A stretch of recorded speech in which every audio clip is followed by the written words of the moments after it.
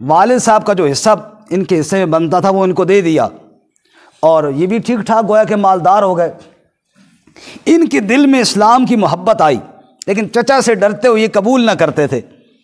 دل یہ تھا کہ اللہ کرے چچا بھی ایمان قبول کر لے، تو چاچا بھتیجا دونوں اکٹھے ہی جناب۔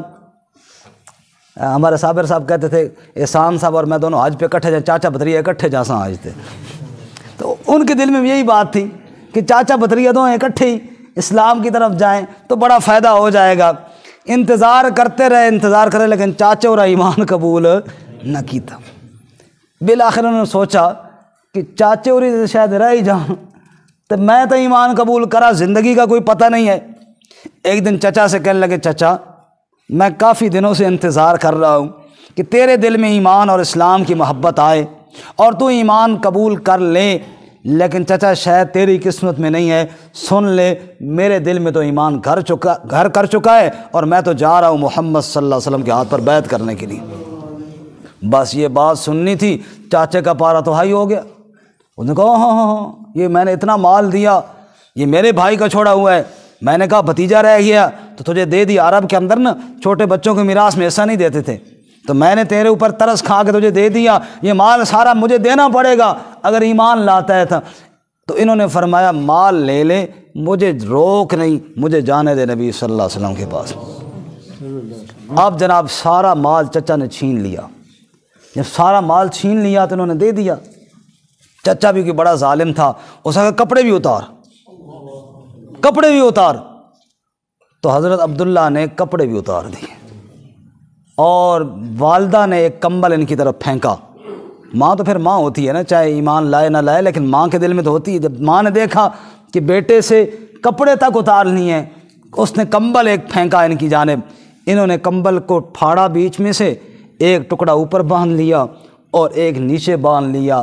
ذوالبجادین، 2 چادروں کے ٹکڑوں والا چلتا چلتا مدینہ نبی پاک کے پاس پہنچ گئے۔ سبحان اللہ۔ آپ صلی اللہ علیہ وسلم کے پاس گئے، سارا قصہ سنایا۔ یا رسول اللہ میں کوئی غریب آدمی نہیں ہوں، میرے پاس بڑا مال تھا، میرے پاس بکریاں تھیں، میرے پاس اونٹ تھے، میرے پاس گھوڑے تھے، میرے پاس گھر تھا، میرے پاس درہم دینار تھے، بڑا پیسہ تھا، لیکن اسلام لانے کی وجہ سے چچا نے سب چھین لیا، حتیٰ کہ کپڑے تک چھین لیے۔ یہ ماں نے ایک کمبل دیا ہے، اے اللہ کے نبی اس کو پھاڑ کر اپنا سطر چھپا کر آپ کی خدمت میں آ گیا ہوں۔ اللہ کے نبی بڑے خوش ہوئے ان کے ساتھ، اور آپ نے ان کا لقب بھی رکھ دیا ذوالبجادین، 2 چیتڑوں اور 2 ٹاکیوں والا، 2 چادروں والا۔ ایک دفعہ انسان تھے نا، صحابہ کرام سے غلطیاں بھی ہو جاتی تھیں۔ ایک دفعہ کچھ غلطی ہوئی، حضرت عمر رضی اللہ تعالیٰ عنہ نے کوئی سخت جملہ ان کو کہا، تو نبی صلی اللہ علیہ وسلم فرمایا نہ عمر اس کو کچھ نہ کہے، یہ اللہ اس کے رسول کی محبت میں سب کچھ چھوڑ کے آیا ہوا ہے، اس کو کچھ نہ کہنا، یہ اللہ اس کے رسول کی محبت میں سب کچھ چھوڑ کر آیا ہوا ہے۔ تو حضرت ذوالبجادین رضی اللہ تعالیٰ عنہ کی وہاں تبوک میں وفات ہو گئی۔ تبوک کے سفر میں ان کا ذکر اس طرح ہوا کہ ان کی وہاں وفات ہوئی۔ ایک دفعہ نبی صلی اللہ علیہ وسلم سے کہنے لگے یا رسول اللہ دعا کرو کہ میں بھی اللہ کے راستے میں شہید ہو جاؤں۔ تو اللہ تعالیٰ کے نبی نے دعا کی یا اللہ اس کی حفاظت فرما، آگے سے بھی، پیچھے سے بھی، دائیں سے بھی، بائیں سے بھی، ہر جانب سے، اے اللہ کسی دشمن کا ہاتھ اس تک نہ پہنچنے دینا۔ یا رسول اللہ میں نے تو شہادت کی دعا کہی تھی، آپ نے میری حفاظت کی دعا کی ہے۔ فرمایا ذوالبجادین تو پریشان نہ ہو عبداللہ، تو اللہ کے راستے میں اللہ تجھے موت دیں گے، اللہ تجھے شہداء کا درجہ بھی عطا فرمائیں گے۔ اب اس عظیم سفر میں اللہ کے نبی صلی اللہ علیہ وسلم کے ساتھ ان کی وفات ہوئی، اور عجیب منظر تھا، رات کی تاریکی میں دفن کیے گئے، اور حضرت بلال رضی اللہ تعالیٰ کے ہاتھ میں لالٹین تھی، بتی تھی، اور اللہ کے نبی صلی اللہ علیہ وسلم خود قبر میں اترے ان کی۔ یہ چند صحابہ کو اعزاز حاصل ہے کہ جن کی قبر میں خود اللہ کے نبی صلی اللہ علیہ وسلم اترے، ان میں ایک یہ حضرت عبداللہ بھی ہیں۔ آپ ان کی قبر میں اترے اور آپ کے آنسو بہہ رہے تھے۔ وہ منظر یاد تھا کہ کس طرح اسلام کی خاطر یہ سب کچھ چھوڑ کر آیا، اور قبر میں آپ نے ان کو رکھا، اور وہیں قبر کے اندر کھڑے کھڑے اللہ کے نبی صلی اللہ علیہ وسلم نے دعا فرمائی یا اللہ اس عبداللہ سے میں راضی ہوں، تو بھی اس سے راضی ہو جا۔ حضرت عبداللہ بن مسعود رضی اللہ تعالیٰ عنہ فرماتے ہیں مجھے کسی کی موت اور قبر پر رشک نہیں آیا جتنا اس عبداللہ کی موت پر رشک آیا ہے۔ جب اللہ کے نبی دعا کر رہے تھے نا قبر میں، میرا دل کرتا تھا کاش اس کی جگہ پہ میں ہوتا ہے اس قبر کے اندر، کیا یہ اچھی بات تھی، اللہ کے نبی صلی اللہ علیہ وسلم کی دعا مجھے نصیب ہو جاتی۔ سبحان اللہ۔ تو ان کی وفات بھی اسی سفر کے اندر ہوئی ہے، یہ وہاں پہ واقع ہوا۔ یہاں پہ آپ صلی اللہ علیہ وسلم نے ایک خطبہ دیا جی، رسول اللہ صلی اللہ علیہ وسلم کے خطبے کی چند باتیں سنا کے پھر بات ختم کرتے ہیں۔ آپ صلی اللہ علیہ وسلم نے خطبہ ارشاد فرمایا، اللہ کے نبی صلی اللہ علیہ وسلم کا ہر خطبہ بے مثال ہے جی۔ آپ جو منہ سے نکالتے موتی کیا بات ہے جی، موتی کہاں پہنچ سکتے ہیں میرے نبی کے ارشادات کو، وہی کے پھول جھڑتے تھے آپ کی زبان سے۔ آپ صلی اللہ علیہ وسلم نے جہاں پہ جو خطبہ جو ارشاد فرمایا، جو سیرت کی کتابوں میں لکھا ہے، میں نے تو پڑھا تو مجھے تو ایسے وجد طاری ہوا کہ ایمان تازہ ہو گیا۔ آپ حضرات بھی سنیں گے انشاءاللہ ایمان تازہ ہوگا۔ آپ وہاں کھڑے ہوئے اللہ کی حمد و ثنا کی، اور پھر فرمایا فَإِنَّ أَصْدَقَ الْحَدِيثِ کتاب اللہ۔ ذرا الفاظ پہ غور کرنا، ایک ایک لفظ جو ہے نا جامع کلمات میں سے مختصر اور اتنی پر مغز گفتگو آپ نے فرمائی۔ کیا فرمایا جی؟ فَإِنَّ أَصْدَقَ الْحَدِيثِ کتاب اللہ۔ اللہ کی حمد و ثنا کے بعد لوگوں سنو ان اصدق الحدیث کتاب اللہ واوثق العرا کلمۃ التقوی وخیر الملل ملت ابراہیم وخیر السنن سنت محمد صلی اللہ واشرف الحدیث ذکر اللہ واحسن القصص ھذا القرآن وخیر الامور عوازمها وشر الامور محدثاتها واحسن الہدی ہدی الانبیاء واشرف الموت قتل الشہداء۔ سبحان اللہ۔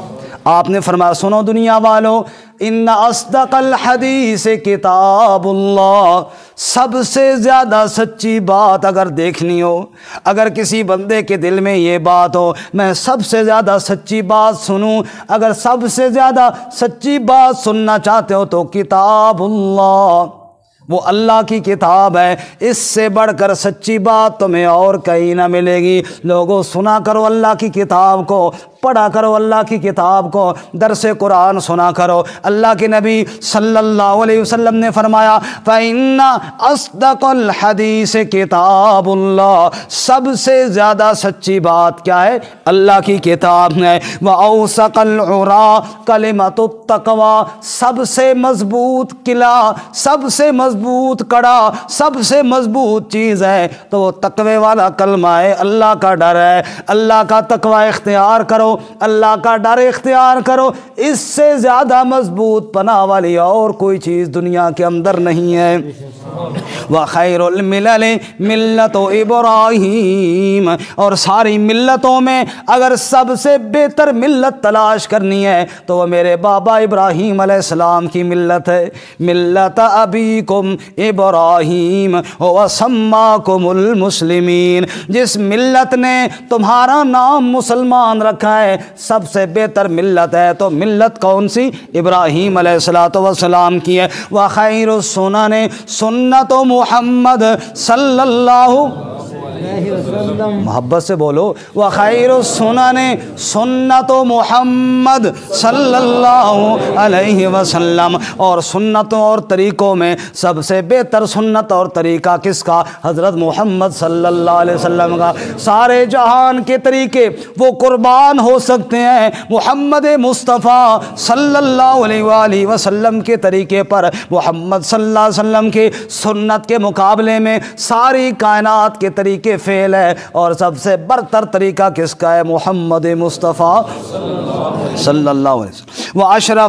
واشرف الحدیث ذکر اللہ، اور اگر تم کہو میرے منہ سے نکلنے والی باتوں میں سب سے زیادہ عزت والی بات کون سی ہے؟ اللہ کے نبی نے فرمایا ذکر اللہ، اللہ کا ذکر ہے۔ جب تیری زبان سے نکلے الحمدللہ، سبحان اللہ، لا الہ الا اللہ، جب تیری زبان زبان سے اللہ کا ذکر نکلے۔ اللہ کے رسول صلی اللہ علیہ وسلم نے ارشاد فرمایا ان اشرف الحدیث ذکر اللہ، ساری باتوں میں سب سے اعلیٰ بات، سب سے عرفہ بات، سب سے اشرف اور عزت والی بات وہ اللہ کا ذکر ہے۔ واحسن القصص ھذا القرآن، اور اگر قصہ سننا چاہتے ہو، کوئی واقعہ سننا چاہتے ہو تو سب سے سچا قصہ، سب سے سچا بیان، سب سے اچھا عمدہ بیان اگر سننا چاہتے ہو، سب سے عمدہ بیان اللہ کے قرآن کا، اس سے بڑھ کر اور کسی کا نہیں ہے۔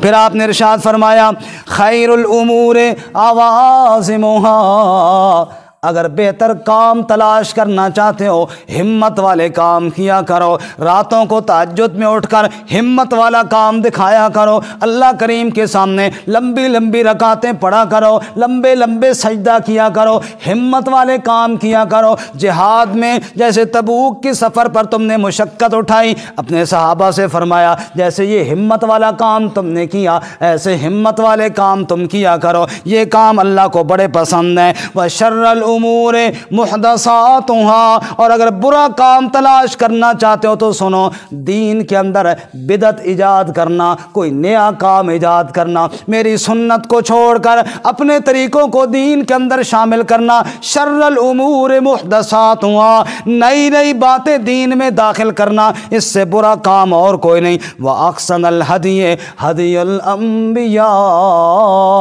اور اگر رہنمائی دیکھنا ہے تو سب سے عمدہ رہنمائی وہی ہے جو اللہ کے نبی کر کے گئے ہیں، نبیوں کا راستہ، انبیاء کا بتایا ہوا راستہ۔ احسن الہدی، سب سے بہتر راستہ ہے۔ او ہدایت کے متلاشیوں، اگر ہدایت کی راہ پر چلنا چاہتے ہو اللہ کے نبیوں کے راستے پر چلو، اس سے بڑھ کر اور سیدھا راستہ ہدایت والا کوئی نہیں ہوگا۔ وَأَشْرَفُ الْمَوْتِ قَتْلُ الشُّهَدَاءِ، اور اگر اچھی موت چاہتے ہو اللہ کے راستے میں شہید ہونے سے بڑھ کر اور اچھی موت کوئی نہ ہوگی، اچھی موت اس سے بڑھ کر اور۔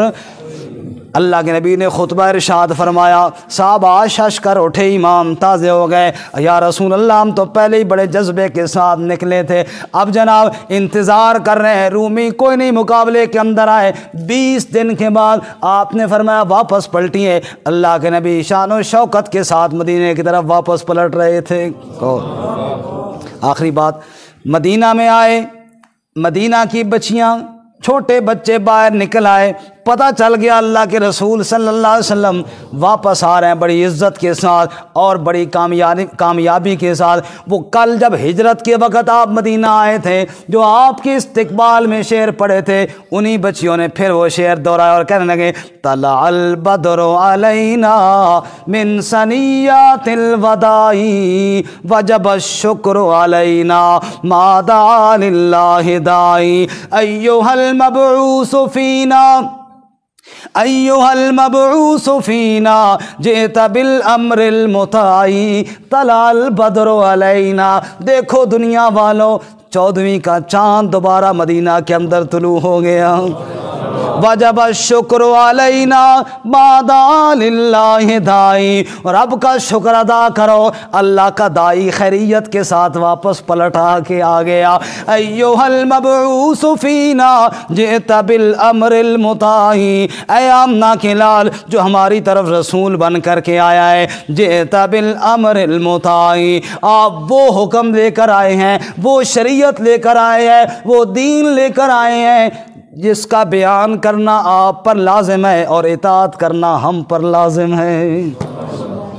پھر آپ مدینہ داخل ہوئیے، یہاں پہ آگے واقعہ ہے، ذرا اس میں تفصیل ہے، وہ انشاءاللہ اگلے درس میں بیان کریں گے۔ منافقین نے بہانے بنائے، لیکن 3 مخلص صحابہ بھی تھے جو رہ گئے تھے، ان کا ذکر انشاءاللہ ہم اگلے درس میں پڑھیں گے۔ اللہ تعالیٰ عمل کی توفیق عطا فرمائے۔ وآخر دعوانا الحمدللہ رب